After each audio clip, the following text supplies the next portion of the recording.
മാത്രം പറയുന്ന ഒരു ഉസ്താദ് പറഞ്ഞൊരു സത്യം നിങ്ങൾക്കൂടിയും കേൾപ്പിച്ചു തരാം. ഇല്ല, ഈ പെൺകുട്ടി കല്യാണം കഴിച്ചത് പോലും അരുൺ എന്ന് പറയുന്ന ഒരു ഹിന്ദു യുവാവിനെയാണ്. ഇതിനു മുമ്പ് ഈ പെൺകുട്ടി മുന്നോട്ട് ഉസ്താദ് പറയുന്നത് അരുൺ എന്റെ ഭർത്താവാണെന്നാണ്. എന്റെ ഭർത്താവിന്റെ പേര് സലീം എന്നാണ്. അരുൺ എന്റെ കസിൻ ബ്രദർ ആണ്. അരുൺ എങ്ങനെ എനിക്ക് കസിൻ ബ്രദർ ആവുമെന്ന് ചോദിച്ചാൽ, അരുണിന്റെ ഫാദർ മുസ്ലിമും മദർ ഹിന്ദു ആണ്. അവന്റെ അമ്മയുടെ മതം ഇഷ്ടപ്പെട്ടു, അത് സ്വീകരിച്ചു. ഏതായാലും ഉസ്താദ് പുലിവാല് പിടിച്ചെന്ന് കൂട്ടിയാൽ മതി. അരുണ് നിയമ നടപടികളുമായിട്ട് മുമ്പോട്ട് പോവുകയാണ്. നിങ്ങൾക്ക് വിമർശിക്കണമെന്നുണ്ടെങ്കിൽ നിങ്ങൾക്ക് എന്നെ വിമർശിച്ചാൽ പോരെ. പ്രതികരിക്കാൻ ഞാൻ വരാത്തത് എന്തുകൊണ്ടാണെന്നറിയോ? അതിന്റെ പേരിൽ 10 രൂപ നിങ്ങൾക്ക് കിട്ടുകയാണെങ്കിൽ കിട്ടിക്കോട്ടെ എന്ന് കരുതിയിട്ടാണ്. അപ്പം നിങ്ങൾ പറയും പൈസക്ക് വേണ്ടിയിട്ടല്ല വീഡിയോ ചെയ്യുന്നത് എന്ന്. പൈസക്ക് വേണ്ടിയിട്ടല്ലെങ്കിൽ ബെൽ ബട്ടൺ അമർത്താനും സബ്സ്ക്രൈബ് ചെയ്യാനൊന്നും ആരും പറയൂല. ഭർത്താവിന്റെയോ കുഞ്ഞുങ്ങളുടെയോ ഫോട്ടോ പുറത്ത് വിട്ടിട്ടില്ലാച്ചാൽ ആൾക്ക് ഭർത്താവും കുട്ടികളും ഇല്ല എന്നല്ല അതിനർത്ഥം.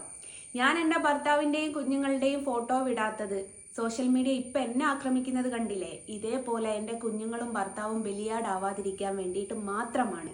ഒരാളുടെ കൂടെ നിന്ന് ഫോട്ടോ എടുത്തതുകൊണ്ടോ വീഡിയോ എടുത്തതുകൊണ്ടോ അവര് ഭർത്താവായി മാറുകയില്ല. അവിവാഹിതരായ ചെറുപ്പക്കാരെ കുറിച്ച് പറയുമ്പോൾ ശ്രദ്ധിക്കണ്ടേ ഉസ്താദേ? പണി പാളിയില്ലേ?